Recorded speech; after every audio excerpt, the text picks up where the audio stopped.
What's going on, everybody? It is Grant Mona from Money Mo Media. We are back with another live. I'm going to be honest with you, I can't remember last time we did a live. I don't know if it was Monday. Did we do one last week? I don't know. But we're back. It is a Wednesday night here in Southern California. The Lakers just finished their Summer League game. Bronny James had his best game as a professional. Team USA had a showcase domestically. It was in the morning or afternoon, depending if you're East or West Coast. It was in Abu Dhabi. They played Serbia, and they dominated. This is the best that they looked as well. There's a Clippers Summer League game last night. Jordan Miller, our guy, had 23 points. He looked fantastic yet again. There's a lot going on in the sports world. The base MLB All-Star game just happened. Shohei Ohtani, our other boy, hit a 2-run home run in that game. If it wasn't for Jaron Duran, Shohei Ohtani would probably be hoisting up that MVP trophy. But they will square off actually this weekend, the Red Sox and the Dodgers at the Ravine. So that's going to be a really fun series. The Red Sox have overperformed, in my opinion. They're 10 games over 500 or around there. So they've had a really good year, and the Dodgers obviously in first place, scuffling as of late, but they're still in first place by 7 games because the NL West is really not as good as a lot of people thought. But anyways, I wanted to talk about Bronny James. I wanted to talk about, obviously, Team USA, but I want to get into Bronny James first because under a lot of scrutiny, and for good reason. I mean, he hasn't looked good in his first 3 games.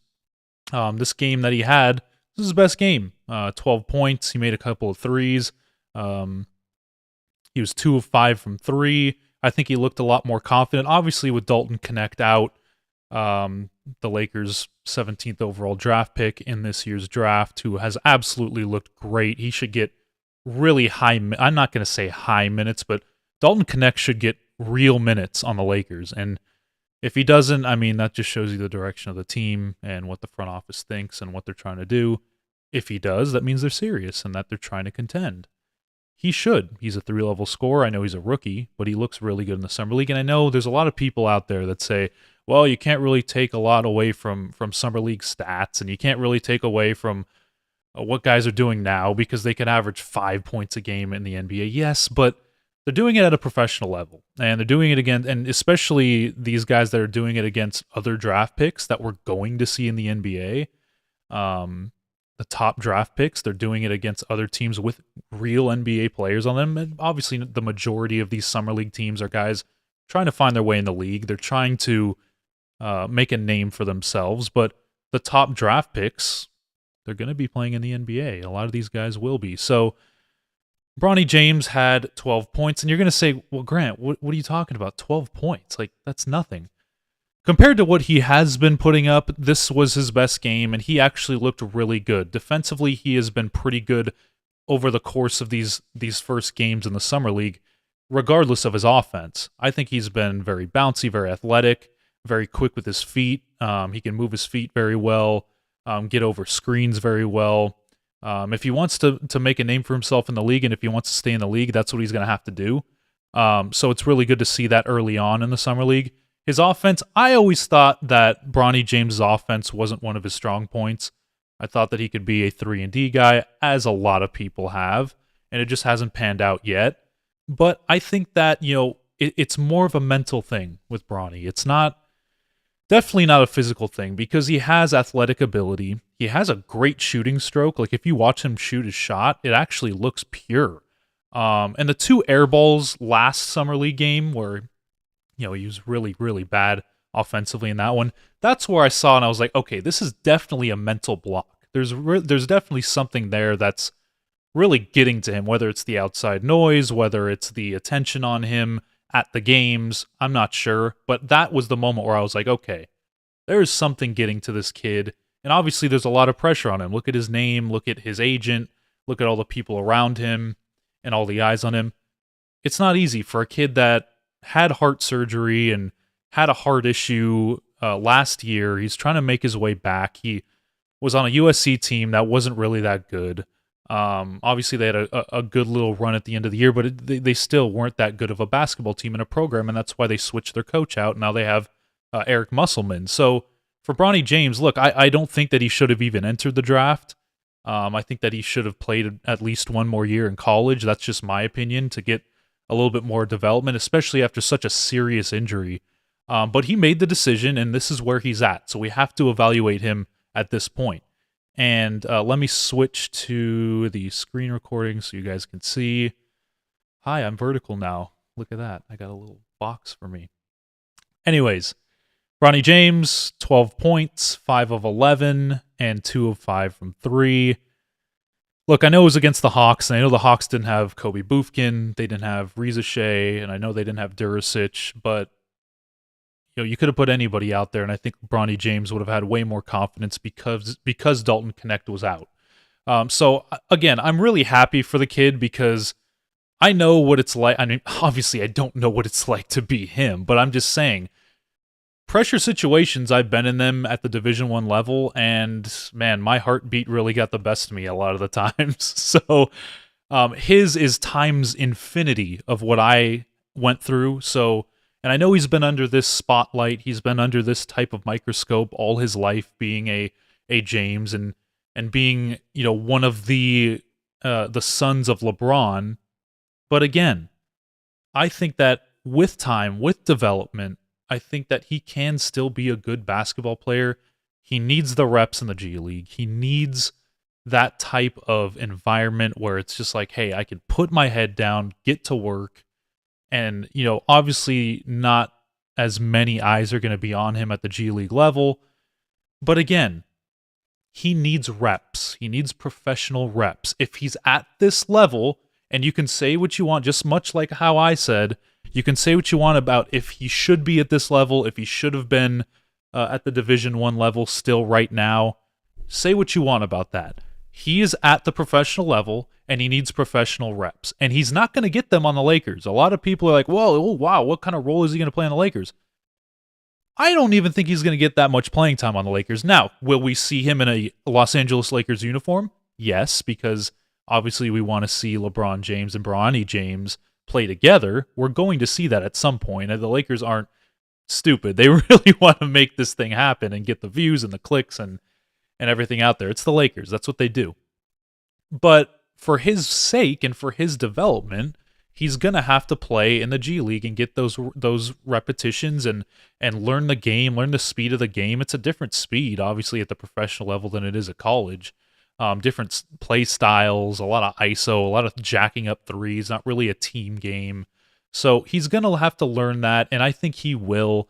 This is his best game as a professional, and everyone's going to look at it and say, oh, well, he's only 5 of 11. Listen, like I said, compared to his other games and what he has put out in the previous few games, this is his best performance, and I think that I saw it in his emotions, man. I really did.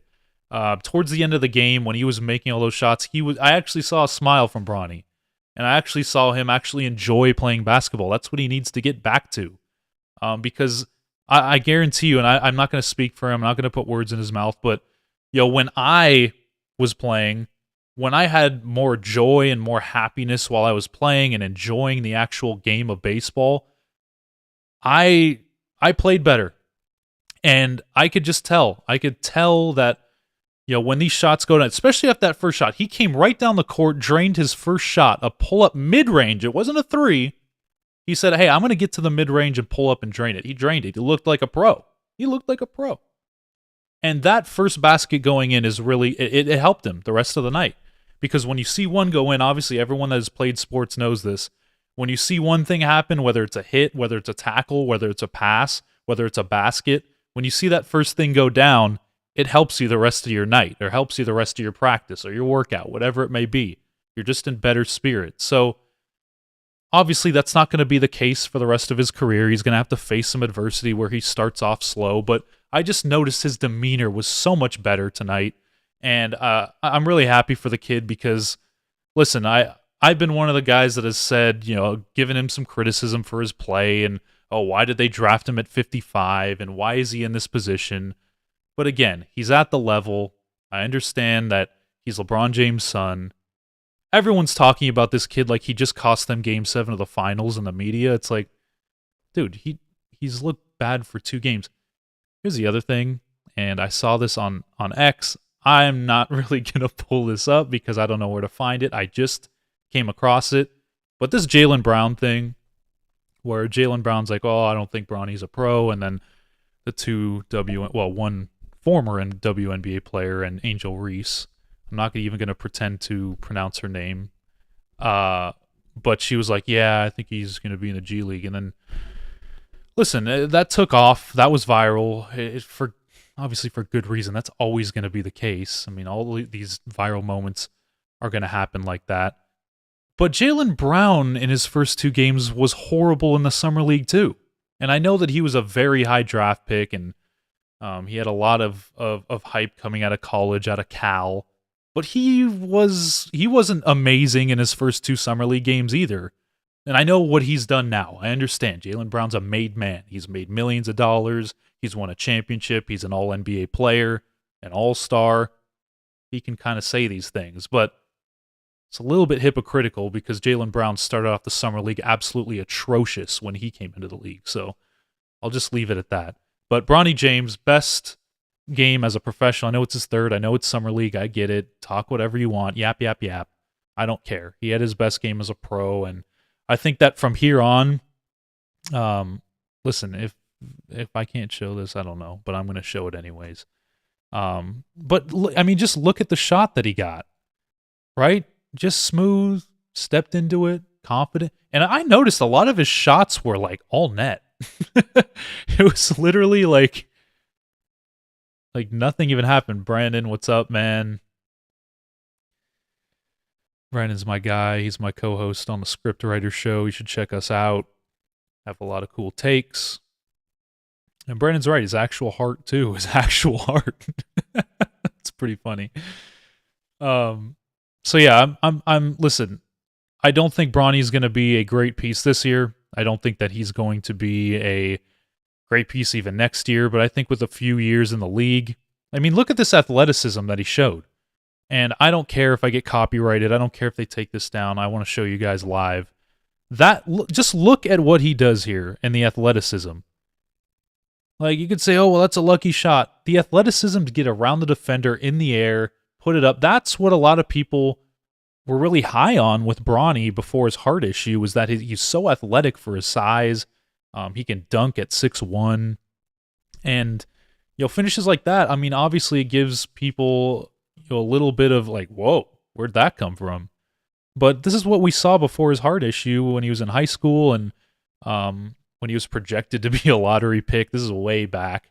Was stuff like this, where it wasn't just the defense, it wasn't just the intangibles, it was the actual athletic ability and the ability to finish around the rim and shoot the 3. So, again, I'm not saying that he's going to be great this year. I'm not saying that he's going to be great next year. But if he continues to develop, get repetitions. That's what helped me when I was a baseball player. Repetitions. The more reps I got, the better I got. And he's not going to get those in-game reps with the Lakers this year. You have D'Angelo Russell ahead of him. You have Austin Reeves ahead of him. You have Gabe Vincent ahead of him. Maybe Dalton Connect. I don't know what position they'll use him at. But for guards, he's kind of stuck. He's not going to play over those guys unless they trade one of them, D'Angelo Russell. But again, we've said that for the past 2 years. So he needs the reps in G League. So I think it's a good move that they're going to give him some time down there. And again, it's going to take some time. This is not going to be a thing where he's a superstar first year. He's probably not going to be a superstar the rest of his career, but he's going to be a solid player, I think. So anyways, it's good to talk about Bronny James. Let me take this off of here so you guys can see all of me, what's going on. I'm back. Let's go over Team USA, because Team USA had a very, very good game against Serbia. And I know this is a showcase. I understand that it's an exhibition. But they looked dominant. LeBron looked dominant. Curry looked dominant. Embiid, not so much. But listen, this is what we all expect from Team USA.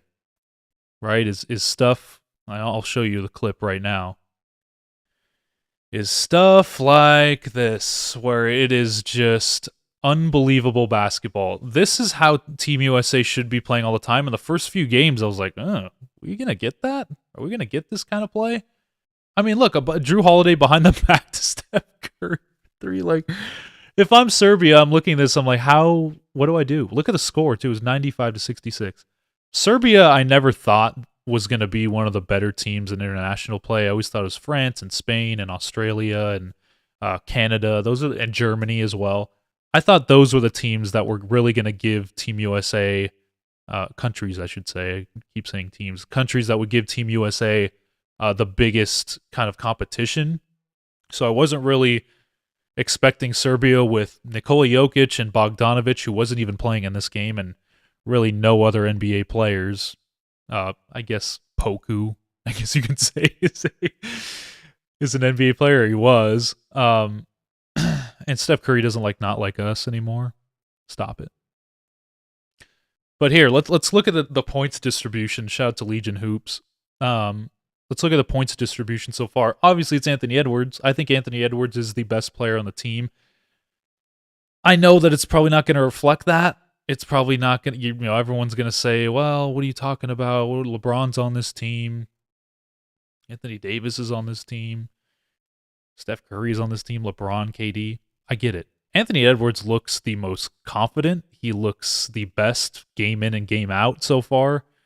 He said he wanted to be the number one guy. I don't know if he wants to be the number one option or not anymore, but he's playing like it. He has the most, and I know you're going to say, well, it's only the points. He has the most points, and he's looked the part. He took over the first quarter in the game previous against Australia when he started. He didn't start this past game for whatever reason. I think they're just tinkering with lineups, but Steph went off in this past game, so I'm not surprised to see him at 39. Anthony Davis is the guy that I want to talk about. Because Anthony Davis, obviously a lot of people talk about him getting cooked by Jokic, getting cooked by Vucevic, getting cooked by Sabonis, and for good reason. I don't know why he gets cooked by all those guys, but he does in the regular season and even in the playoffs with Jokic. In this international play, so far, Anthony Davis is unbelievable. On both sides, defensively and offensively. And earlier today, he only had 7 points and 6 rebounds. But he had 6 blocks. And him paired up with Bam Adebayo, I wonder if I can find a clip of both of them. Him paired with Bam Adebayo it's honestly a cheat code. That's honestly what it is at this point.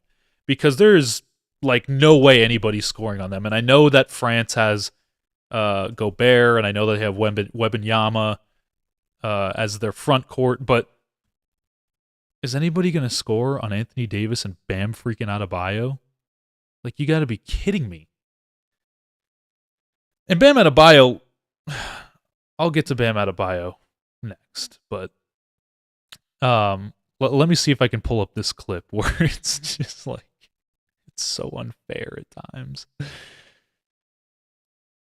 These guys are menaces in the paint, and Davis was all over the place on the perimeter. You could see how much this means to him. I mean, I know he doesn't like Nikola Jokic. Nikola Jokic has beat him 2 years in a row in the playoffs, so I think he took this matchup a little bit more to the heart, but, I mean, good grief. They're destroying these teams. Bam Adebayo, and then you get Anthony Davis at the second level of this drive. You gotta be kidding me.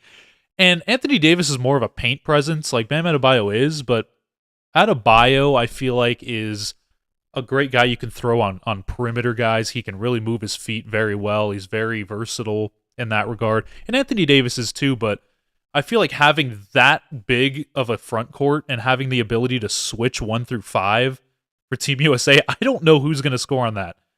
Maybe Gobert and Wembanyama, maybe.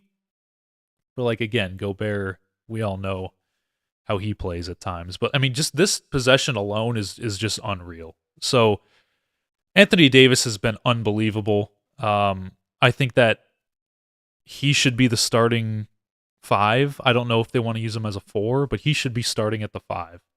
And Bam Adebayo, I think, should be starting. I don't think he should be starting, but I think he should play more of the 4. And maybe that's what Eric Spoelstra is looking at when he's looking at this team. I noticed him on the bench, and he's like, Bam Adebayo? Stretch 5? Because obviously we know he can shoot mid-range jumpers, and we know how good he is in the pick and roll. We know how athletic he is. But Bam Adebayo's shooting threes now. And he looked dominant against Serbia. I know that Serbia, like I mentioned, is not one of the better international teams, but he's stretching the floor. And there's a picture. I don't know if I can find it, but there's a picture of Bam Adebayo taking a three, and Eric Spoelstra's like dumbfounded. Like, what is he doing? That's so funny. But Anthony Davis looks the part. He looks like he's still in his prime. He looks like he is healthy and strong. And I don't want to jinx it because we know his injury history. We know a lot of these guys' injury history. Kevin Durant's out right now. But these guys, I mean, that front court, I think they should be starting over Embiid. One of the two. At least one of the two. Joel Embiid doesn't look that good. And I have a good friend, Armani Buckets, and I don't know if he's watching, but he seems to think that Joel Embiid's just fine, and that if he goes to the bench, he'll be perfectly fine in his role.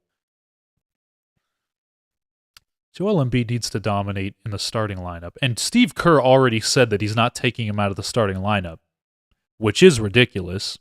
And if Team USA gets into any trouble, I feel like he'll take back that statement. But he said that LeBron, Curry, and Joel Embiid are staples in the starting lineup. I don't know why Joel Embiid deserves that status. I don't know why he deserves that mark on him. But that's what Steve Kerr said, and that's what I'm running with. So he's going to be in the starting lineup from here on out and when the Olympics actually start. But he does not look good. He's foul baiting again. Defensively, he's getting beat. Jokic cooked him 2 or 3 times. He just didn't finish at the rim. I don't know if he's out of shape. I don't know if he's still injured or recovering from that meniscus injury where he looked really, really horrible in that first round against the New York Knicks. But he just does not look the best. His shot is flat. And look, I know that it's an exhibition game. I understand that. And when the Olympics start and Joel Embiid is going off, will I be surprised? Probably not.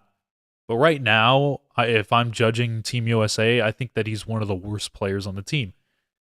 Just performance-wise. I'm not saying talent-wise. Obviously, we know how talented Joel Embiid is. He's one of the better players in the entire league. There's a reason why he's MVP. But right now in this international game, he has to adjust, man. He cannot go for this foul baiting and trying to draw contact all the time and trying to be too physical. Because it's just getting him into trouble. He's just got to relax and play his game a little bit. Or else the international referees and the international teams are going to take advantage of him, man. It's just what it is. And can he grow from this? Sure. I mean, like I mentioned, the Olympics don't start until next week or the week after, so he has some time. But in my opinion, I think Anthony Davis or Bam Adebayo should be starting at the 5. It gives them so much more versatility. Jason Tatum has looked fantastic as well. He's actually getting to the rim a lot, not doing his patented step-back threes. Maybe his haircut instilled some confidence in him that he can actually go to the rim and use his insane frame that he has that can bully his way to the rim and use it to his advantage. It's crazy. He finally figured it out on Team USA. Maybe Eric Spoelstra or Steve Kerr or Mark Few or Tyronn Lue told him, hey, dude, you're 6'9", almost 6'10". Like, go to the rim. So Tatum's been fantastic. Anthony Edwards has been fantastic. I'm curious to see what everyone's starting lineups are for Team USA. I'm having trouble here because I don't really. They keep putting Drew Holiday in the starting lineup, and I get Drew as a made man as well. He's all defensive team. He's 2-time champion. He's one of the better defenders in all of basketball, regardless of position. But I would probably go Steph, Ant. I mean, I don't know when KD comes back, but LeBron, KD, and Anthony Davis. Can you imagine that line? But right now, we're going to have to insert Tatum and then LeBron and then Anthony Davis. That would be my 5. I mean, I think that's one of the better 5s that they can put out. But Steve Kerr seems to like Joel Embiid. So we're going to see. I mean, like I said, he could have a reversal of tune and play really well when the Olympics start next week or 2 weeks, whenever it is, end of the month. But right now, he has not looked good, and he's just not adjusting to the international game very well. It's fast. They don't go for any foul baiting. And he's going to have to fix it, or else they're going to take advantage of him. And the front court's a big thing in FIBA and international play. So he's going to have to figure it out. If he wants to be a stretch five, he's going to have to knock down those threes, but I just haven't seen it so far. LeBron looked fantastic. He had let me see if I could pull this up. He had a dunk where this dude's almost 40. Is he 40 yet? I don't know. Close to it, if he isn't. Keep getting his age mixed up between 39 and 40. Let me see if I can find this. LeBron had this insane alley-oop. And just a whole bunch of memes. Oh, yeah, let's see. The Lakers posted something, finally. Some actual basketball and not memes. It was Bam to LeBron. Look at this. Like what? At 39 and 40 doing that? Look at this. A one-handed alley-oop in the summer from a 40-year-old in his 20-whatever year. Like, that's unbelievable, man. A marvel. And, like, as you can tell, Team USA was having their way. Tatum to Bam to LeBron. And Drew Holiday was actually open as well. That, my friends, is Team USA basketball. That's when they're playing at their best. And they had a lot of turnover issues in the first two games. They weren't really playing methodical offense. A lot of things were getting away from them. They were playing a lot of iso ball, not playing team ball. This game, they were just flying around, man. They were playing like the basketball Avengers. That's what everyone expects. It's not going to be this easy, though. Against some of these teams, I'm going to keep hammering that home. It will not be that easy. But for now, I will take a Team USA win any day of the week because I'm rooting for my home country. I'm just trying to point out things. I'm just trying to say that the international game is catching up a little bit. Another thing that happened tonight, and I didn't even put this on the live title, but I want to talk about. Oh, I think you guys know who it is. Caitlin Clark. She set the record for most assists in a single game with 19 assists. Yeah, she was that good. I don't know why this is glitching out, but I'm not going to play the sound. Just that's probably copyright. But she was fantastic. This first comment's kind of crazy. It's kind of crazy, but Caitlin Clark has just gotten better and better as the season goes on. A lot of people were on her because she was putting up duds in the first part of the season and because she just didn't look like the same woman that we saw at Iowa. But now she is just dominating. She's an all-star. As a rookie, like, doing all this stuff is just crazy, and look at the crowd in the background. That's what we need from the WNBA. That right there. And she is just dominating it. This is her first year, guys. Her first year doing all this. But it's not just that. Like, obviously, I'm talking about her stats, but 24, 19, and 6? Are you kidding me? This woman, man. She's really good at basketball, folks. And, like, she's doing this in a rookie year and just, like, getting acclimated to the professional game with a lot of veteran players. Just imagine her next couple years. Just imagine that. So shout out Caitlin Clark, man. A lot of people are giving her shit just because, well, why is everyone just going to see her? And, why are the crowds only filled for her? And she's not the reason. There's plenty of other players. I didn't see any other players doing this, man. Has anybody else in the WNBA done this? No. So there's a reason why people are showing up. There's a reason why all eyes on her. And there's a reason why they're making graphics with dimes. Because she just set another record. And she's going to keep on doing that. Already had a triple-double earlier in the year. It's Caitlin Clark, man. What do you expect? Stop hating on her. She's a baller. Last but not least, I don't know if I want to talk about Jordan Miller because I've been talking about Jordan Miller on almost every single live that I've done. For good reason. And here, shout out Sachs, man. Let me see if I can put this up there. Team Clark, Rookie of the Year. She's going to be Rookie of the Year. I know a lot of people talk about Angel Reese, and I think the odds are in her favor, in Angel Reese's favor, but Caitlin Clark is dominating. I mean, she should. MVP? You really think she can win MVP? I don't think their team's good enough for that, and I know they had a bad start and they've gotten it together as of late, but I just don't think that her team's going to be good enough to win that award. But again, you guys let me know. Can she win MVP? Caitlin Clark MVP in a rookie year. I don't know if that's if that's gonna happen because Asia Wilson's just so insane. Like she's really really good at basketball, and so are the Aces. But man, the WNBA is in such a good spot, and I'm hoping for the growth of it because we are just seeing such great talent night in and night out in the WNBA. So many more eyes on it, so much more talk about it. They're going to have a media deal that's coming out that's going to be worth a lot more than what they've had in the past, and it's deserved. And a lot of the networks are lining up for it. That's deserved as well. So it's going in the right direction, man. And lastly, I wanted to talk, and I talked about this earlier in one of my first lives. And it was Zach Lavine. And Zach Lavine's a pretty prominent player. I'm not going to show what this first post says because I think we all know what's going on there. But it's this one, and I'll put this up on the screen right now so you guys can see. I'm a big fan. I'm a big fan of Zach Lavine. A lot of people aren't because of his injuries, because of his contract, because of all these things. I think the Clippers should go for him. I don't really know for sure what it's going to take. You're going to have to match contracts, and it's a lot of behind-the-scenes stuff that's going to have to happen for Zach Lavine to become a Clipper. So a lot of people don't really realize that. But if you can get him, if the Bulls are willing to just sell him off for not a lot of money and not a lot of draft capital and not a lot of assets,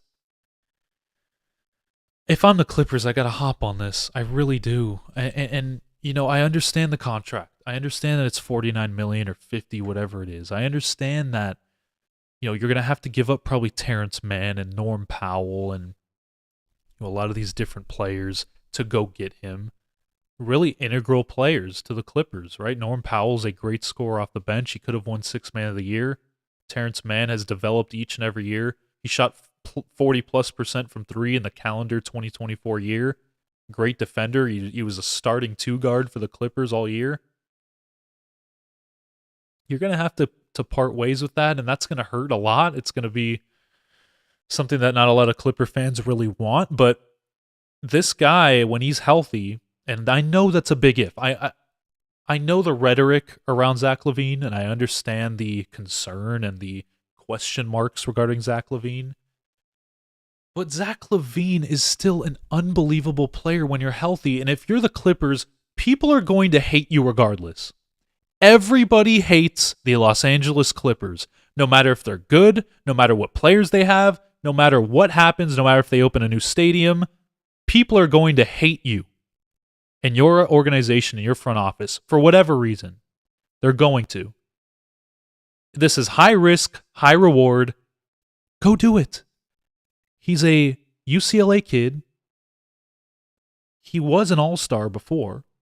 He's an all-star level player, and I know that he's kind of taken a step down in terms of that status, but he can score the damn basketball when he's healthy, and by all reports right now is that he is healthy. I understand the contract situation. I get it, and I know the Clippers are trying to get under aprons and taxes and oven mitts and whatever the hell you want to call the CBA and whatever the terms you want to say that they are. But to get a player like this where the Bulls are almost begging teams like, hey, I will attach a pick to Zach Lavine to get him off of our hands. Now that's going by all reports. I don't know if this is true. I'm just going off of what I'm seeing on all social media from credentialed people. They're like, hey, we'll give you a pick and you can have him. The Warriors turned down a trade for him because they just said, we're good. We don't want him. There's been many teams that have just said, nah, we're good. And I understand the contract is huge. I understand the injury concern, and the Clippers are notorious for getting guys that have injury concerns. They are. Maybe that's why a lot of people don't like them. But me personally, as a Clipper fan and somebody that really is invested into the team, having James Harden, Lavine, and Kawhi as your three, where Kawhi doesn't have to be the number one guy on the offensive end all the time. He still will be, but I'm saying all the time because Zach Lavine can take some of that off him if he's at his peak and if he's healthy. He can score the lights out of the basketball. That's what they need more of. They have a good defensive team. Derrick Jones Jr. was a good addition defensively. Chris Dunn is going to be a good addition defensively. Nico Batum can play small ball 5, and I know he's not going to be a 5, but he's very versatile on the defensive end, even at his age. Terrence Mann's a great defender, and you're going to lose him, but if you do this trade. Jordan Miller, who's been fantastic in Summer League, is a really good defender. Amir Coffey is a very good defender. I forgot PJ Tucker. They're going to have to include PJ Tucker, which I'm sure all Clipper fans want PJ Tucker off their team right now as well. I don't know if Russell Westbrook goes in that deal. Maybe you can put him in there. Maybe Bones Highland. But the Clippers, and Ivica Zubac, I forgot, he is going to stay. And he's one of the better rim protectors in all of the NBA. And nobody really talks about it. I forgot what the stat was. I forgot what the exact stat was, but he's one of the best guys to guard Jokic in the NBA. Just putting that out there. But they have a good defensive team. They need more offense. Right there. There's your offense. Sure, you're going to have to trade some core pieces that will probably hurt you. But getting a guy that can be all-star level, that can be all NBA level, that's box office. He's won the dunk contest multiple times. I know it's in the past, but I know he still has something in him. It's not like he's 38. It's not like he's 36. He's a younger kid. There are injury concerns. There are contract concerns. But if I'm the Clippers, I got to go do it. And maybe you can get him at a discount now that nobody else seems to want him, which is just wild to me. Wouldn't a team want to take that risk? Wouldn't a team want to take that? If I'm the Warriors and I know you're probably going to have to part with Podziemski or Kuminga or Moody. If I'm the Warriors and I'm like, okay, we gotta make the most out of Steph Curry's last years of his prime. What do we do? And the Bulls come to you and say, hey, we'll attach a pick and you don't have to give us a whole package. Just give us one good young player. If I'm the Warriors, I'm saying yes. I don't know why they said no. To extend your contention window with Steph Curry? You just lost Clay? I don't know why they turned that down. And I get the contracts, but high risk, high reward. Sometimes it pays off, sometimes it doesn't.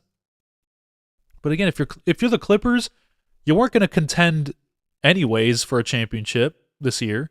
You're going to be good. I think they're going to be good, but you're not going to be one of the cream of the crop teams. So why not do it?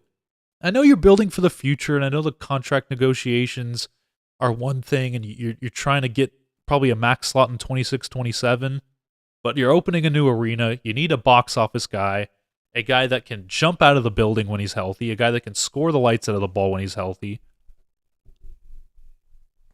Do it. Don't part with Ivica Zubac. Please don't do that. But again, don't part with Jordan Miller either. Please don't do that. It's crazy that we've gotten to that point, but we have.